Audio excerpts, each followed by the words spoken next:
It's Inferno starting here, the first map, and Astralis going to be starting on the CT side with OG on their T side. So let's just get this underway. Quick run up in Banana right away. It's Bubsky there alone, which is a pretty common setup. He just has to try and stay alive. This is all part of the plan for Astralis. The question is, can they get a real retake? Valda is ready here at the bottom of mid to try and catch them. He's going to get the one. Oh! And a follow-up headshot on the device. That's big news. He was a bullet away there from death, and that retake is never gonna happen now. Anders, you can tell us now that the match has started, when you made your prediction this morning and you were laughing and you're like, and I look over and you're chuckling, you got that smiling face on, and I see that you predicted OG. Did you know? Did you know, Anders? Oh, that Bubsky's playing? You knew, didn't you, you rat? I wish I did. It would have been so much better. But actually, even if I had known, I would never like try and sell out Bubsky like that. You know, I feel like that'd be so mean to make it based on that. Man, that's a very good job on Valda right there. I would say you're right. The point about SIP is so important because what players exist in the world that you could swap in to replace SIP?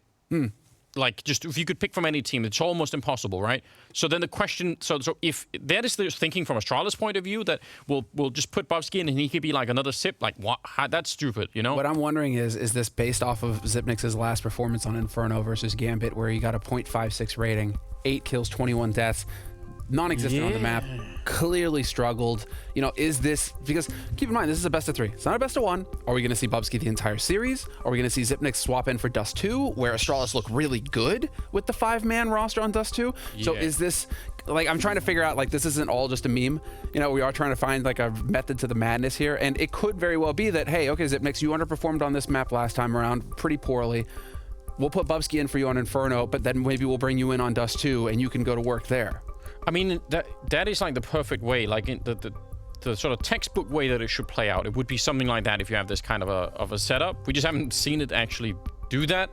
But yeah, I mean, like in a perfect world, that's exactly what will happen. They'll have like different strengths and all the rest of it. So I don't know. This, by the way, just to clarify for anyone wondering, this 4-1 setup that they had in the pistol round is super common. There's nothing unusual about it. This is an Astralis being strange right off the bat.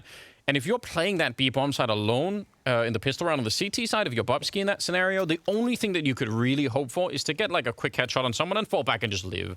You're not going to be trying to defend the bomb side on your own against an entire, you know, T side coming at you. And it just didn't really work out, but that's all fine. Second round, though, we've got a Max 7 on Dupree. We've got some Deagles and a P250 there on Bubsky, so they can do some real damage here. They even have actually 5 smokes. So I think what they're really wanting here, Astralis, more than anything, is to slow down OG, or they're hoping that OG will play this slowly so they can put those smokes into play. In fact, that's the only thing that I really care about in this round is when are they using the smokes. And Bubsky used one right there, which is fine, but once we get closer to the 30-second mark, however many smokes are left on the Astralis side, that is going to be really, really interesting. So let's just find out. Bubsky's rotating over. He doesn't have a smoke anymore, so it makes sense. Maybe they can get another smoke over on that side to help Glaive with. Because otherwise, he's going to have to use his at some point soon-ish. Yeah, I'd want already for someone to move there. I feel like he's a little bit alone, Glaive. It's the gamble again. I mean, it is because, okay, what you're going through here not only is on the pistol, cool. If they go A with 4 players on A, fantastic. You're in a prime position. If they go A here in this second round, same thing. You're in a prime position with these Deagles and Kevlar. If they hit B, Glaive backs off, and you save the gear for the next round. Because there's going to be a round of eco coming up next for Astralis. And so Astralis are just trying to maximize a bit of the gamble, but also the gear that they have.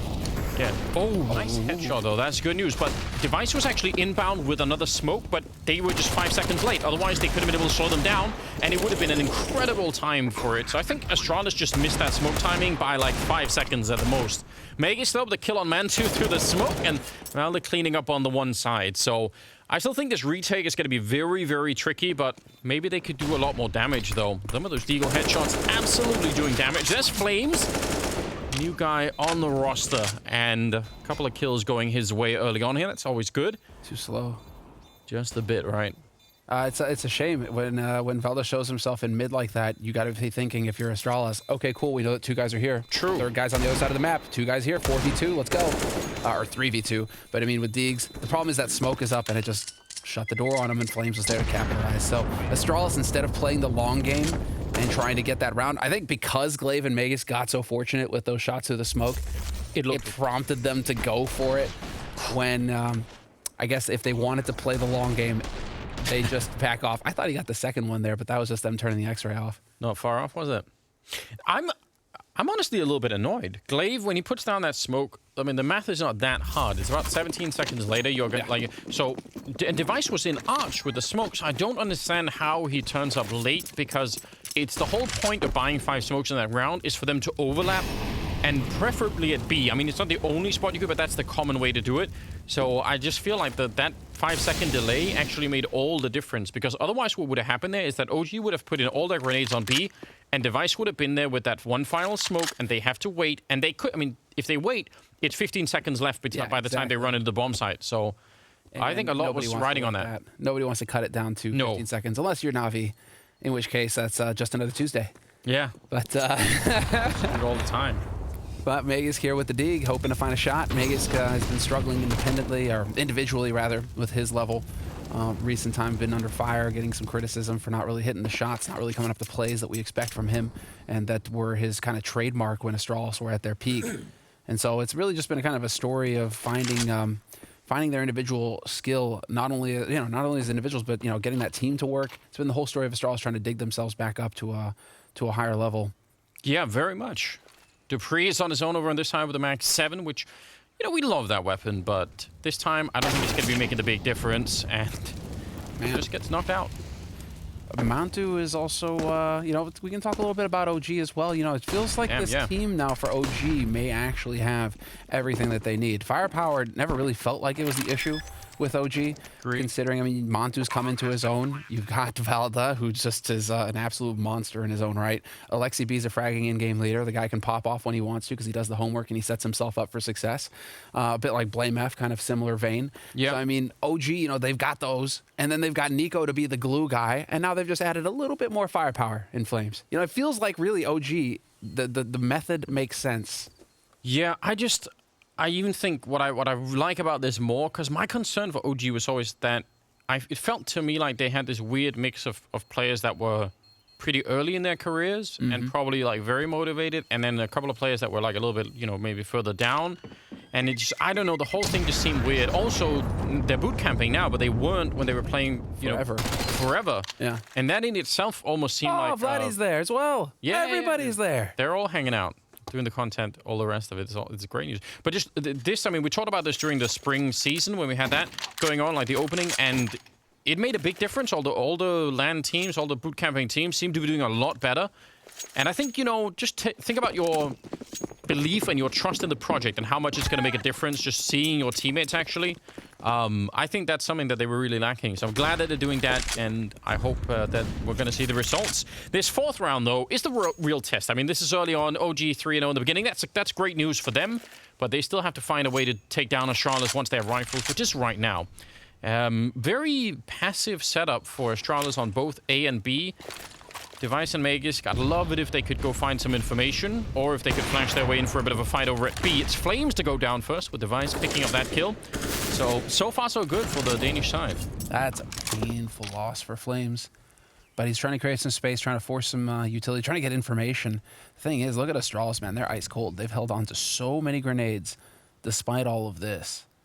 And with a minute left on the clock, OG are down to a single smoke on Nico. So as they make their way over here towards the B side, probably going to get that down on CT and just hope that they can crush through onto the bomb site itself. And look at Device. He just checked that corner of quad into middle, and he's seen nobody.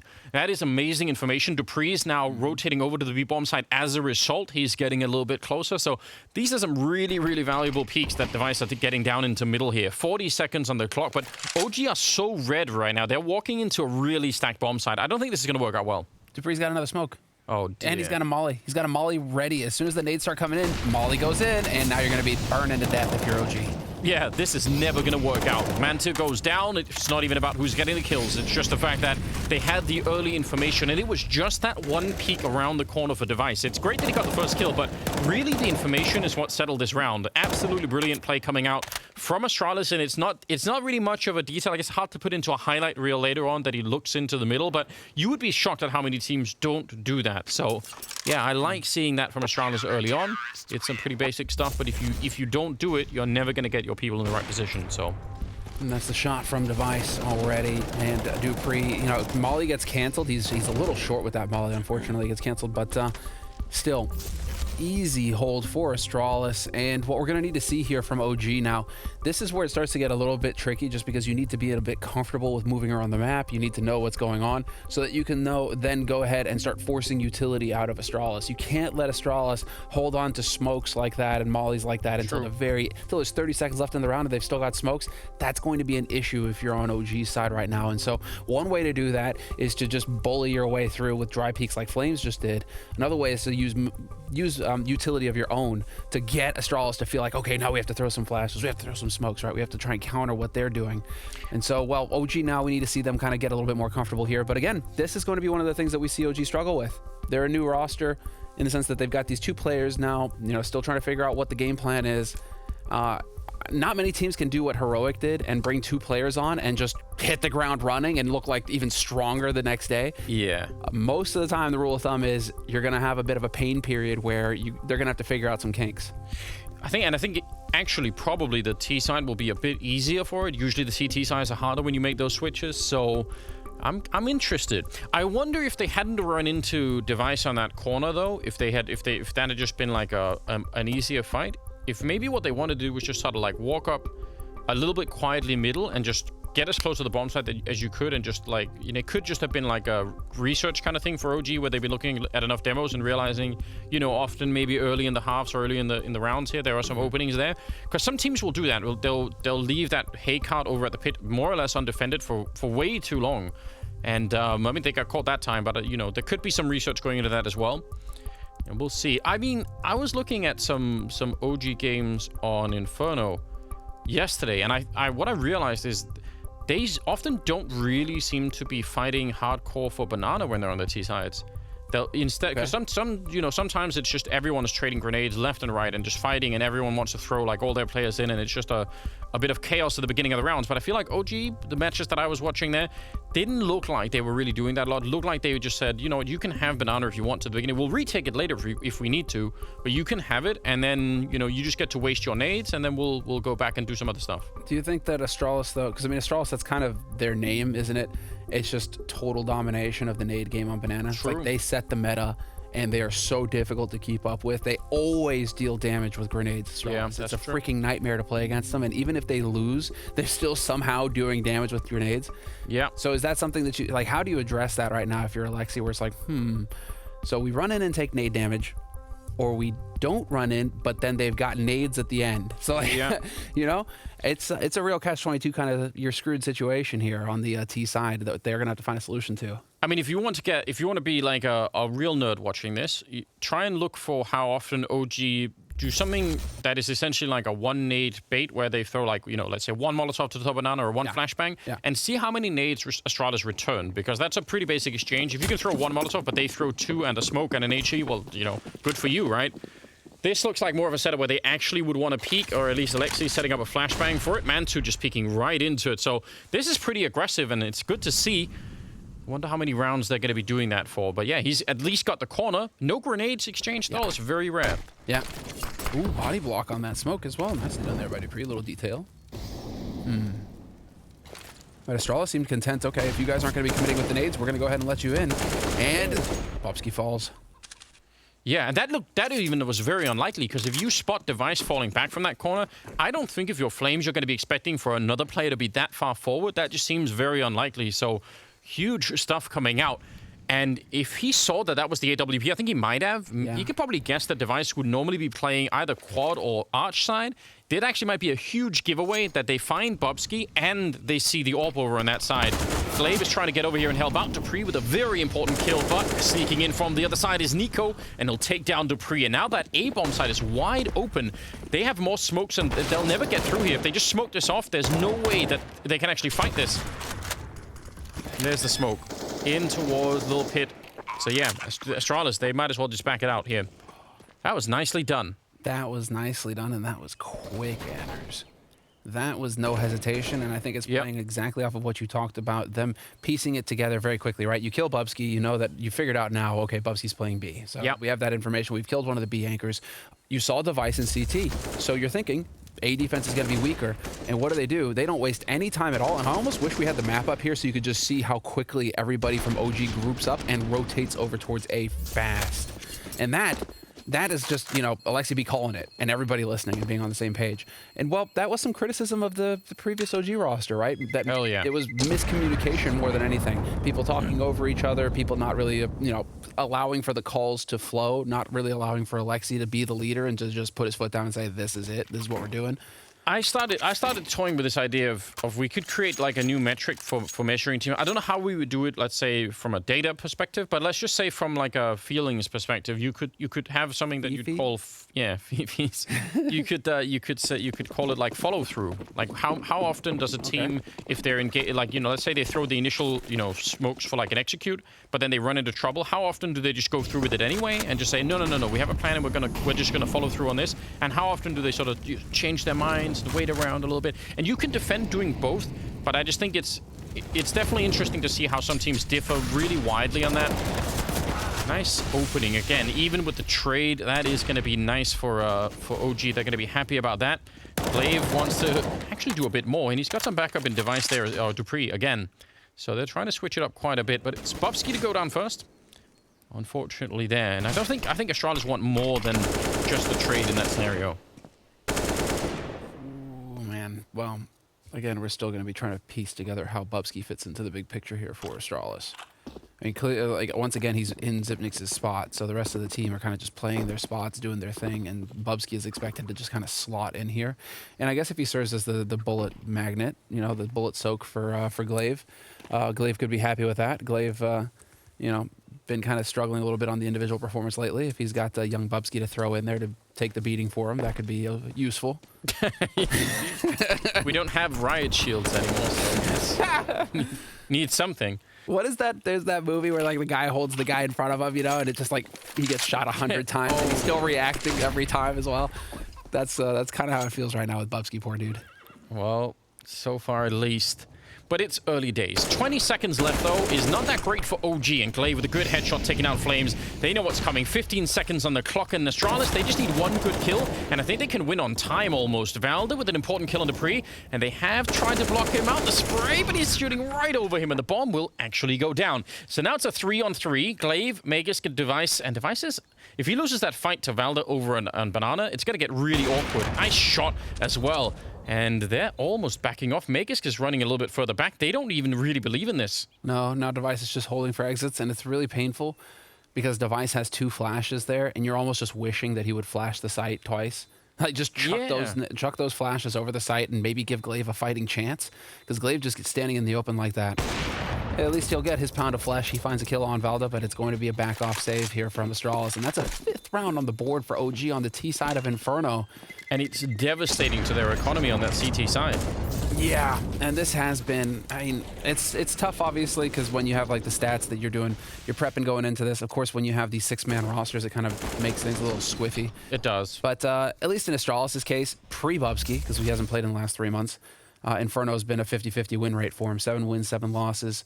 When they were the top team on Inferno in 2020. It's worth mentioning. So this has gone from one of their home maps where they could pretty much successfully get a win to now they're bringing in the substitute player on the map to try and find a solution here. It's been a pretty far fall here from Astralis. This is no longer an anchor map for them at all. Oh, definitely struggling in a bunch of different ways, right? It's not just like a one issue here that we've discovered. Pretty aggressive take once again from OG off Banana, which I was just saying they usually don't do, but they're definitely switching that up a little bit and feeling quite confident in doing it, and they get the opening on Glaive. Well played. This looks like a double nade setup. You could either be for, I guess, coffins. Yeah, double nade coffins. That's cool. Good idea. Yeah, and so, I mean, dude, it's a brutal one. But already the feeling is, you know, Astralis is struggling. Bubsky is going to be in on this one. I think Xyp9x gets swapped in on Dust 2 next, but then Xyp9x is going to be cold coming into it, and that doesn't always work out either. So I'm very curious here. Astralis, you know, it's worth mentioning, one of the top seeds in this tournament of the Showdown, but it's single elimination. You lose 2 maps, that's it, you're done. You're out.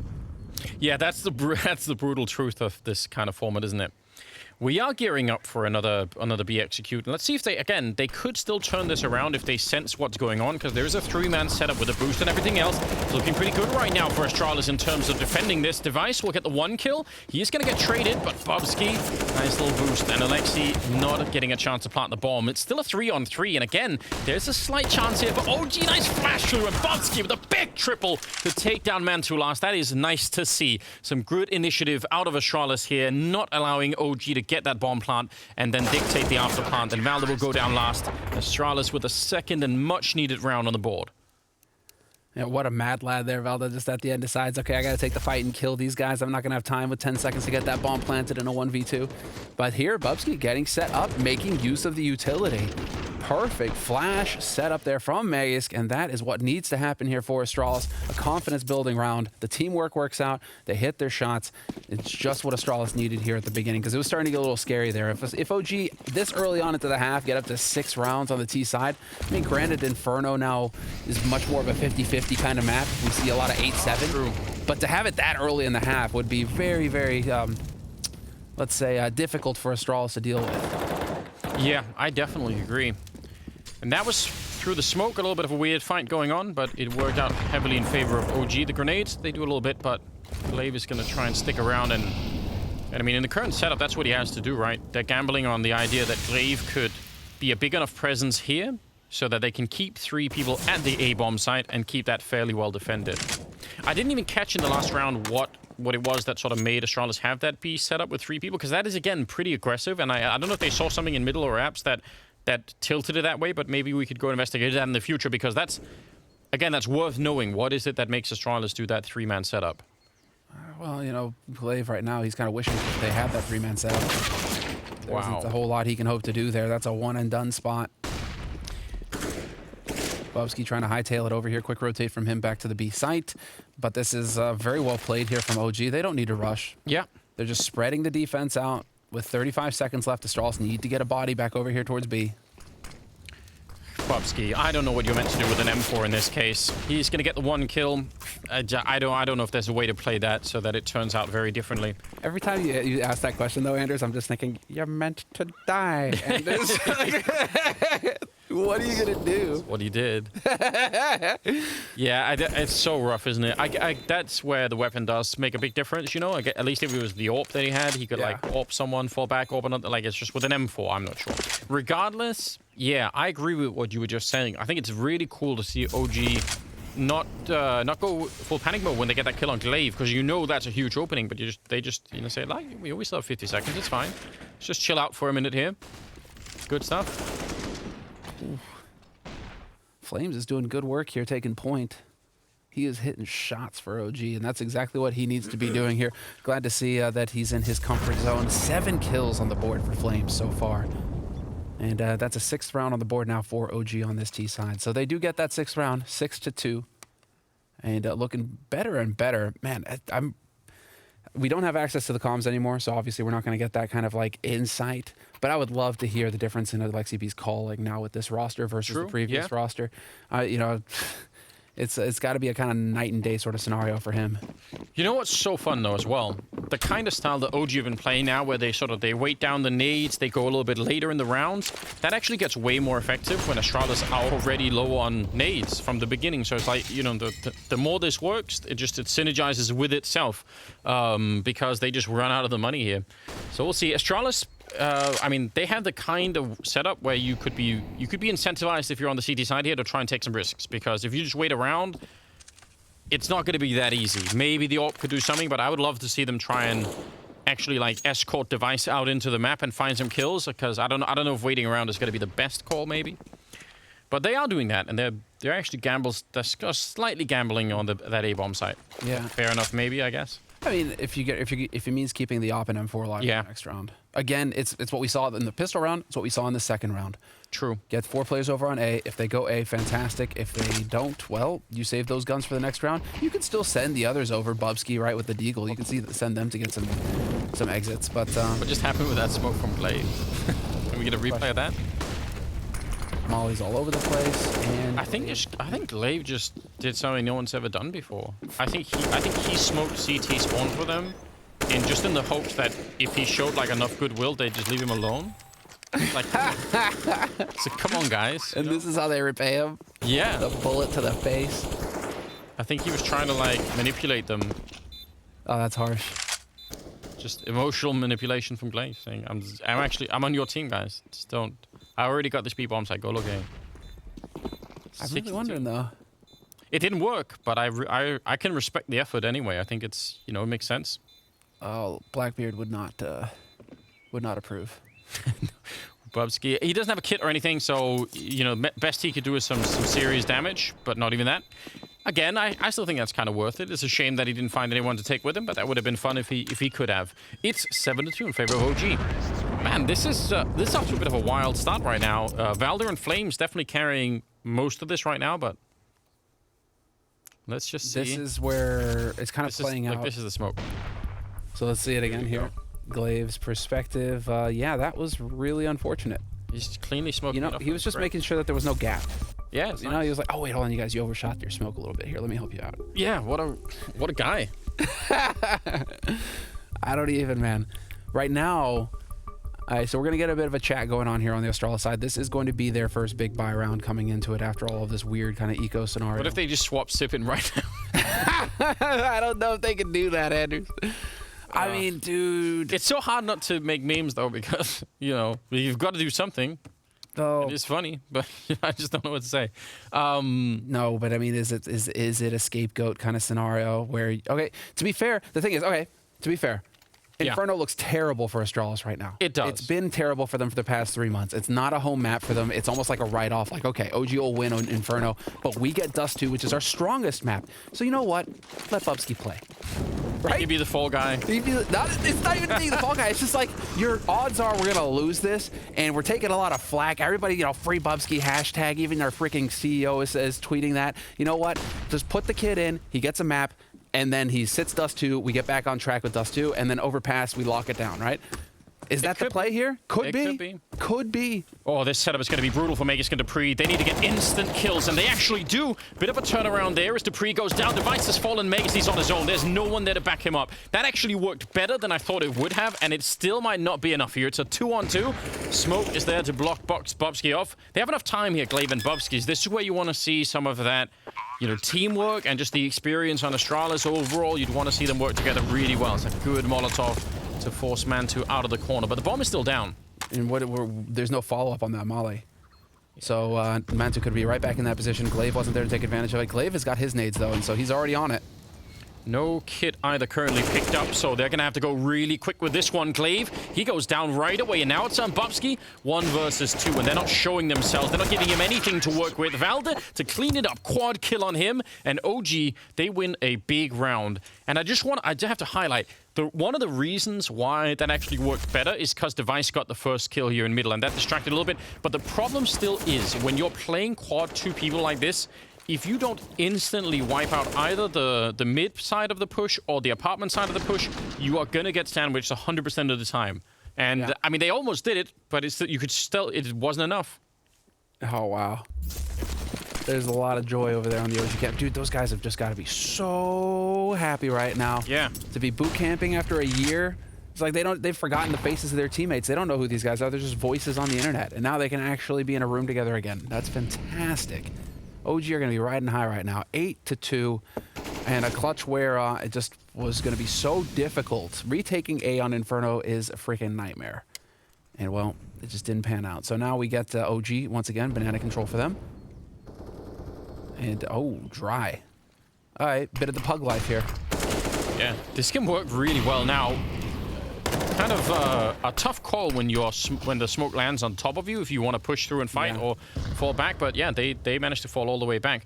And they've still accomplished a lot here.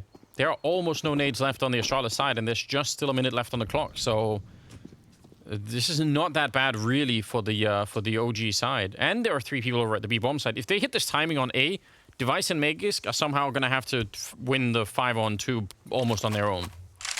And that timing probably exists for another 5 seconds, and then Dupree maybe will start to fall back towards Arch, would be my guess. But looks like he's actually sticking around.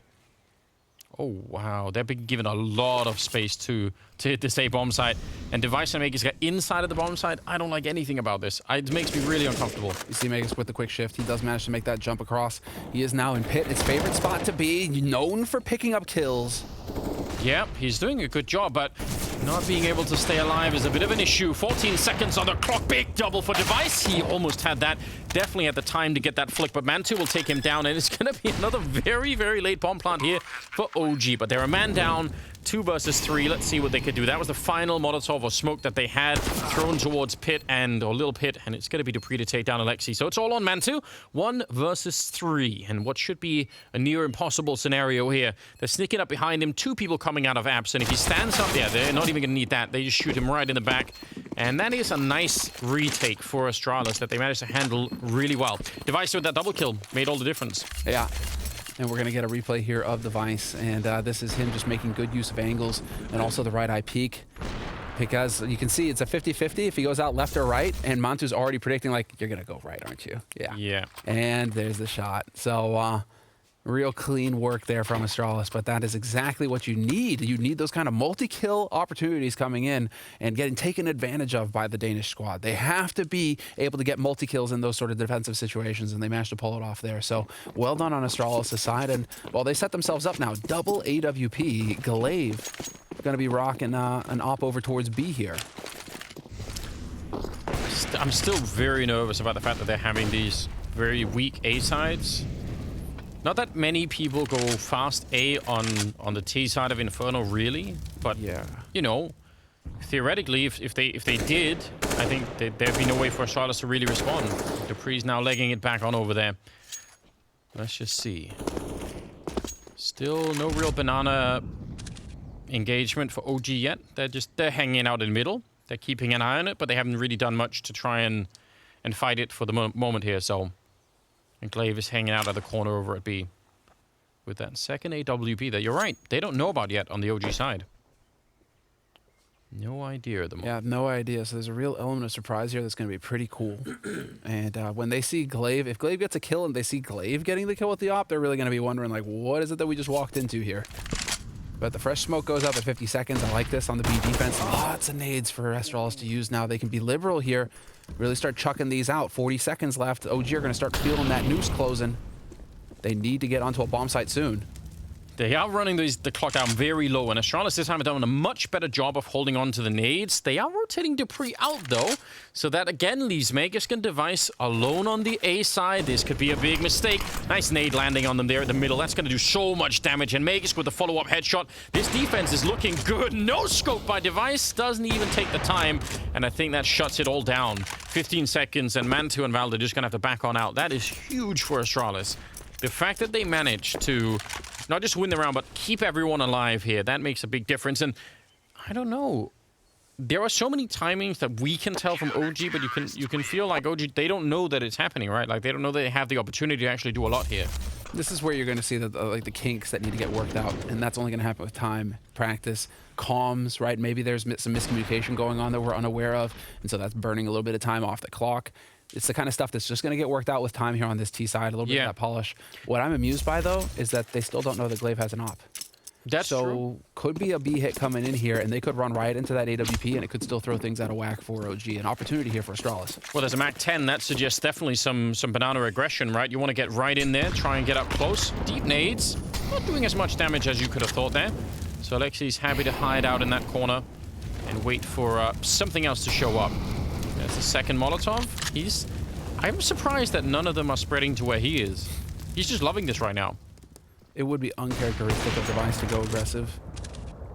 but now that shot, does that make them think that Device is over there with the AWP, and so they can press up and maybe be a little bit more aggressive over here? Like, can the ops play off of each other? Because now Device is playing aggro short. Oh, and the flash, he's off that angle. There's that game going on the other side of the map as well. In the meantime, over here on B, Glaive getting pummeled. Yep, hasn't fired the AWP yet, but I don't know if they saw him at the moment. So, Glaive anyway, yeah, he's pushed back from that with a double nade. It's Valder and Nico over on the top mid side, just trying to keep some pressure on here. I think that's something that they weren't doing earlier when they hit the B-bomb side. They wouldn't actually make a lot of noise at top mid, which allowed, remember earlier, Device to see and, you know, figure out what's going on in middle. And Device is still playing that role right now. He's still looking into middle, or at least in towards the boiler room. So you wonder if they're going to try and go back to B here, or if they're actually going to commit to it for a third time towards the A-bomb side. It hasn't really been playing out the last couple of rounds. Device will pick down Alexi. 27 seconds, so if they want to go, they might as well do it right now. Deep Molotov there. Oh, it doesn't even matter. Meg he's going to burn at the end, but he takes Nico with him. Valder with a good follow-up, and inside of the bomb site, there is no one left. So 3-on-3, and another after plant, and another basically sub 10 second plant coming in here for OG. They're playing these rounds so late. That's what needs to happen here as far as cutting it close against Astralis. You're going to need to make plays. Montu catching Glaive in the open is going to make life very difficult now for Astralis in the retake, and so much so that it's just not going to happen. Not even going to do it. Wow. Man, I'm kind of surprised that they managed to turn it around again. These really, really late rounds. This is very much, I wouldn't say it's like watching Na'Vi, but I mean VP played the same way on Inferno a bunch of times. Well, you got to be able to run that clock down every now and again. And, you know, again, this is actually, it could just be them working out those kinks again. That time is getting wasted, it's getting cut down, and then eventually you just have to pull the trigger and say, go. We just need to get onto the site, go. Yeah, but it works. It does seem like it's fairly well planned at the moment. I feel like this is just like the game plan for OG right now. But I mean, maybe just looking at the scoreboard, there's something else that we could, just pay attention to. And it's Valder with a 13-3 scoreline.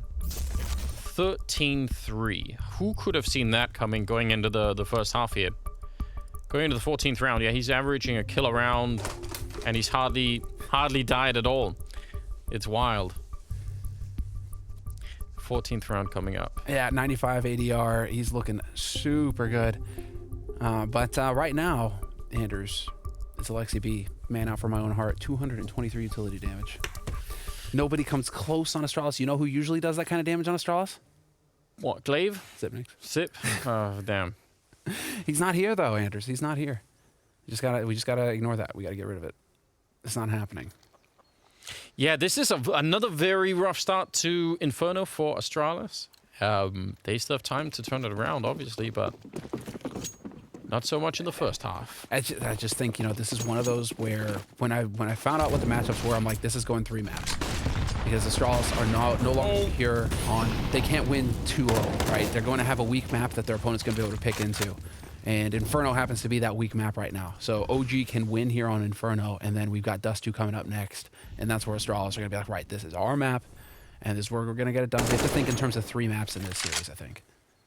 That is very likely, yeah. And that would be delightful. We want all of the maps. Let's see what's being brought here by both teams, especially I think OG with the lineup change. That's very exciting. I can't believe that Device lived through that first engagement at top banana. That looked like he was going to be dead 100% of the time.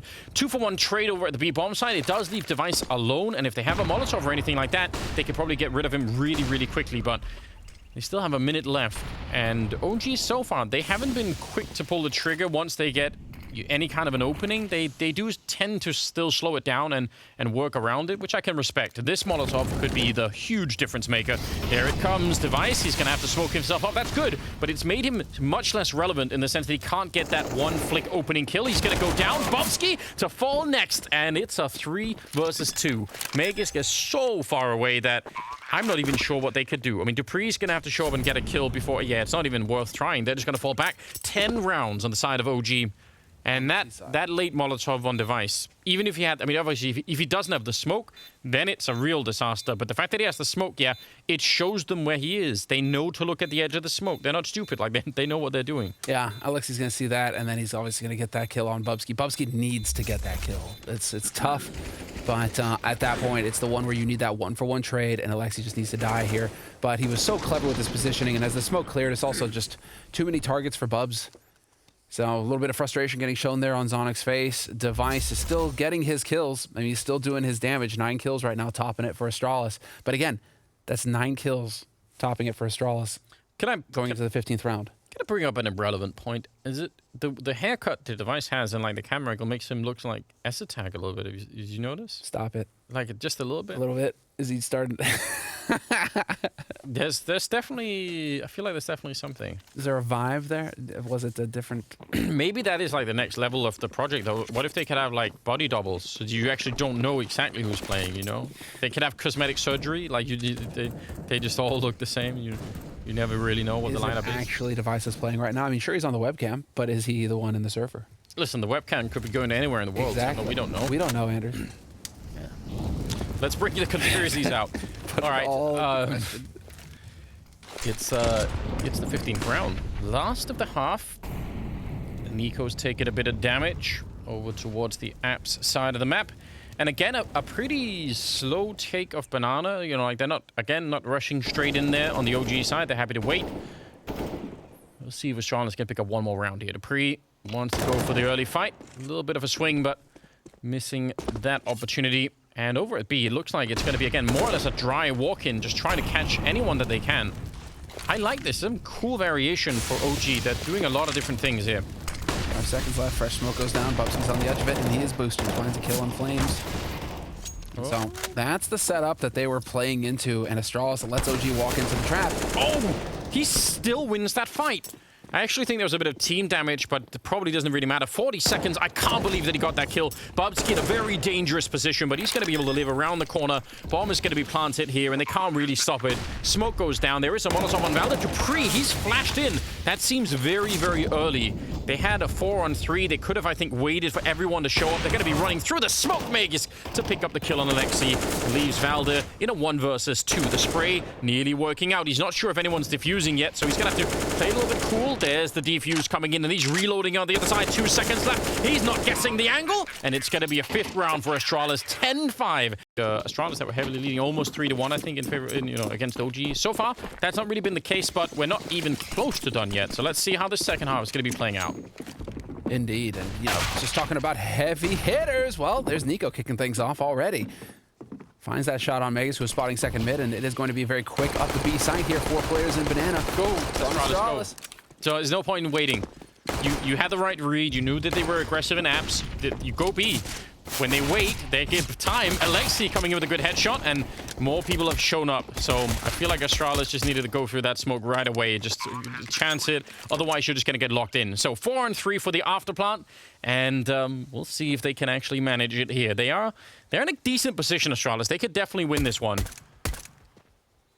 And they need to. Odds there, according to the AI prediction, saying OG are looking good for it. They do have a kit on Mantu, which is pretty huge news, but they still need some good headshots. Valda will continue his reign of terror from the first half and get a headshot right here. Eventually, Flames goes down. It's just the corner with Device. He's got a USP. He's tapping away. And yeah, straight defuse coming in. They know Device has to go for it. That is amazing teamwork coming out.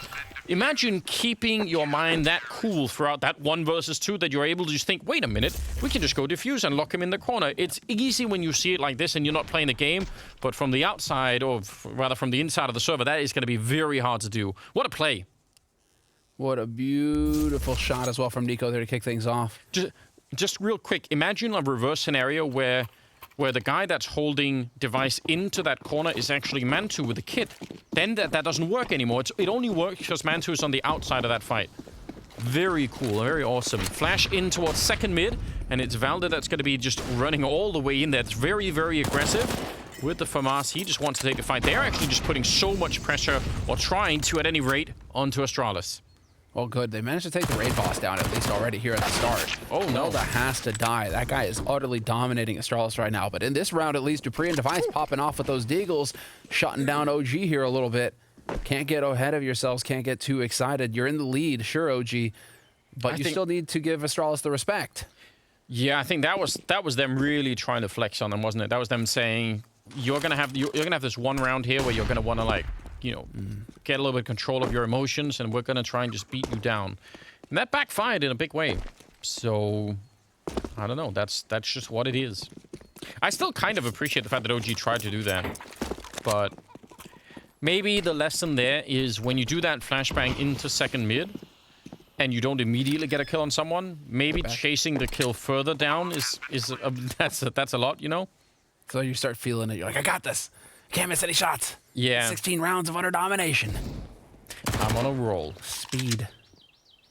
Well, I mean, see if they can save the rest of the rifles here on the OG side. But Astralis, that's a big gift. They're going to be very excited about the idea that they could, you know, pick up a 6th round here, especially losing the pistol. So door left slightly open for Montu's going to be hard pressed to hold on to this A1. Yeah, buddy, Astralis. Is this where they just set themselves up on the T side? I mean, well, this is already the fantastic. Oh, no. Oh, he can't get to the ball. He can't get to the rifle. Oh, no. The molly blocks him. Listen, it's not all bad. It was just an M41, so no one cares. Anders. And, you know, the OGs, you know, you're going to say that to Simple? Simple uses an A1.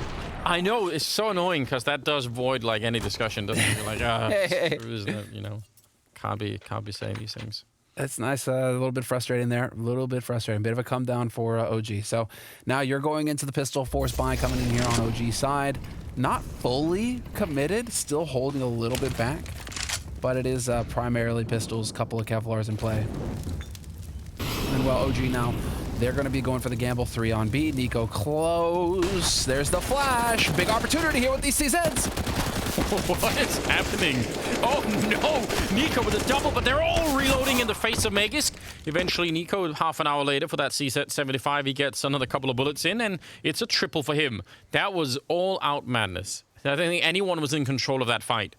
They looked like the pistols were going to be running out of just bullets. That is such a sick anti-eco, though, because it's just what you're thinking, right? The CZs with Kevlar. Up close, you can just ruin everybody! There it is. 2 Deagle headshots, and OG right back into it. 12 rounds. Oh, no. Dude, that was savage.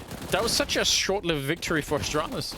They hardly even get to celebrate anything. But this feels prepped to me. This feels like they had a game plan, right? Yeah, you had the guys without Kevlar that were setting it up with the nades, and you had the guys with Kevlar and CZs just ready to charge top banana and just get chaotic. Just start throwing fists around all over the place, and then, boom, you just get those shots. He's so pumped, Alexi. It's great to see. That was a good flick as well, by the way, with the Deagle, that last shot. Beauty. 12-6. And Astralis, they decide to force into this round. They just go for it. They buy whatever they can to make this work. And they go pretty quick. Oh, they found a huge opening right here. There's an early 3-man. This is exactly what we talked about being, you know, punishable when they were reverse sides. Same kind of setup here for OG on the CT side with 2 people in A early on, and it looked like Astralis could have followed through, but now what's the plan? Awkward. Nice shot there from Nico, though. Takes down Glaive. Still an opportunity here for them to hold if they keep their cool. Nico's still in this fight. They've got so many more people here. Man 2 with the MP9, and that just works beautifully. Triple kill with the MP9, but that's not even really the main point. I think the main point was when they got to the corner of Arch, there were 2 people inside of the A-bomb side, and they could have just, they could have just gone for it, and it looked like that's what they wanted to do. So the fact that they second-guessed themselves and started to go back a little bit, suddenly there were 4. Well, you just put your finger on the entire problem here, Anders, at least as far as Astralis are concerned. It feels like it's been a long time now that we've been saying there's a lot of second-guessing themselves. You see the difference between OG with the call, right, where it's just like, here's the call, go for it, act fast. And we aren't quite seeing that from Astralis, and we've been seeing that same kind of thread for a while now with their matches, where it seems like they hesitate, they aren't crisp, they aren't quick in their decisions. There's a lot of fumbling around, there's a lot of trying to figure out what the plan is, and that's costing them rounds. That is definitely costing them rounds, and Glaive himself in the pre-match interview was saying it, where they're having difficulty closing. That would be why. Yeah, it's really concerning, isn't it? Because there are just a lot of opportunities. I mean, even like that, when you finally have a big opportunity, and they had the smokes down. I think they had the smokes for Library and for Arch, so they'd done like the initial prep to win that round based on that strategy. And then they call it back and they say, let's go quad instead, maybe. Anyway, this round, a lot of aggression out of OG. This is what they tried to do in the second round where they got punished. This time, they didn't get punished. And again, it just looks like they're kind of beating up on Astralis now. It is 14-6. And Valde he's still averaging a kill a round. He's 20-5. That's so insane. How is he 20-5? Yeah. What's going on? And, well, I mean, he's doing all right on the chicken kills. He could actually pump those numbers up. Dupree currently top fragging on chickens. 5 chicken kills for him. Okay. That's not bad. He's also got a whole lot more chicken kills than actual kills, and I've got a bit of a problem with that. They need to step it up. It should be kind of the opposite. Take your victories where you can, right? Look on the bright side and all that. 21st round here. Flames and Alexi inside of the B bomb site, but a very forward setup at mid. So let's see how that plays out. Finally, we're going to get that nade to cut off top banana. And so Astralis, no top banana control. This is the whole point of this setup now for OG. Now that banana's been resolved, they're going to want to try and get bracket control Astralis. They want to try and push a little bit around top mid. And this is where OG are waiting for him. Now it's whether or not Astralis pick up on this fact now. That's unfortunate. Yeah, I could understand the timing. He wanted to like catch them just as they were setting up to take that middle, but didn't really work out. Astralis see that coming from a mile away, don't they? Yeah, I guess so. I mean, it is like a little bit of a coin flip when you try and hit those random timings, but 37 seconds left. The bomb is still in middle. Where do they want to go? Valder's over on the quad side. Bit of a weird off angle. They got to be worried about that time, Astralis. And actually, now they've left Valder alone. I don't think they have to worry so much anymore, Astralis. I don't see him doing a 1 versus 5 here, even if he's been playing well. It's going to be 1 kill there, and he's traded by Magisk, and that should be the end of the round here. So, yeah, a bit of a guess for OG, really. I don't know if we can blame them. Didn't pan out that way. It didn't pan out the way that they were hoping for. But they may be thinking to themselves in the back of their heads that we've got so much money in the bank. Let's take our time with this, right? Let's figure it out. There's no rush to try and fight Astralis and trying to end this quick. We can kind of apply the chokehold here and just slowly put them to sleep. So this is Montu most likely, I think, going to be pivoting over to that AWP.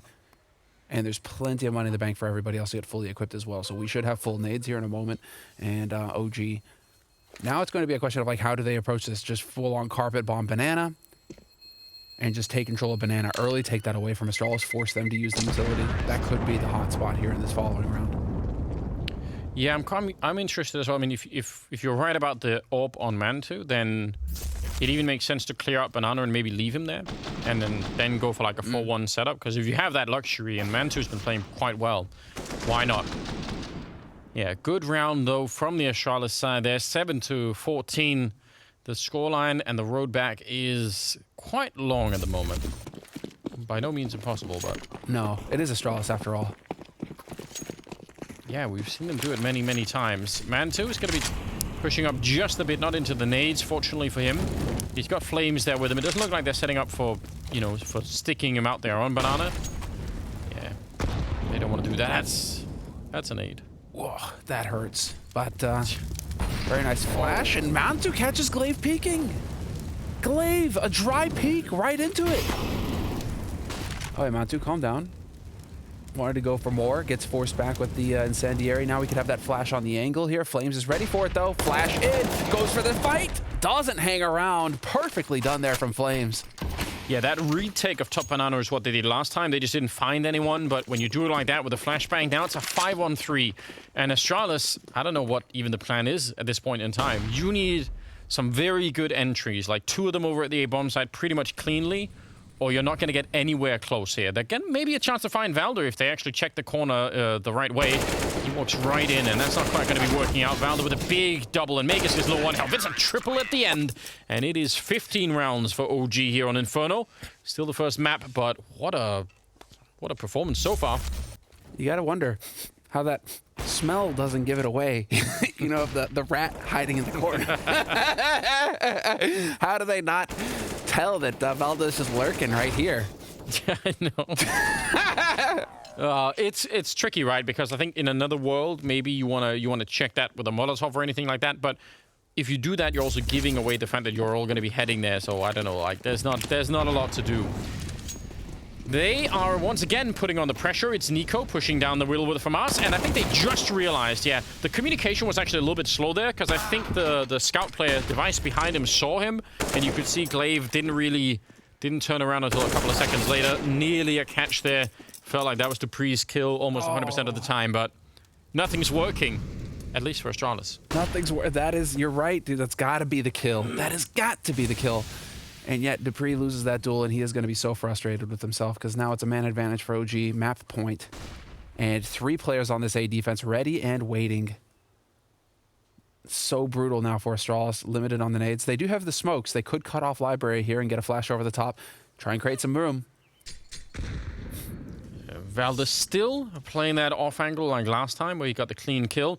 And Flames is on the other side, so 50 seconds on the clock. They're going to, again, need pretty much clean entries. They can't give anyone up in this fight to get to the bomb site, or it's not going to be working out. But they nearly both die, and Valder on the other side.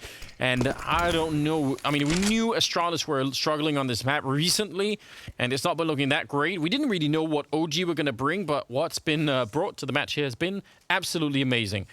26 kills on Valder and just 6 deaths as they take down Astralis.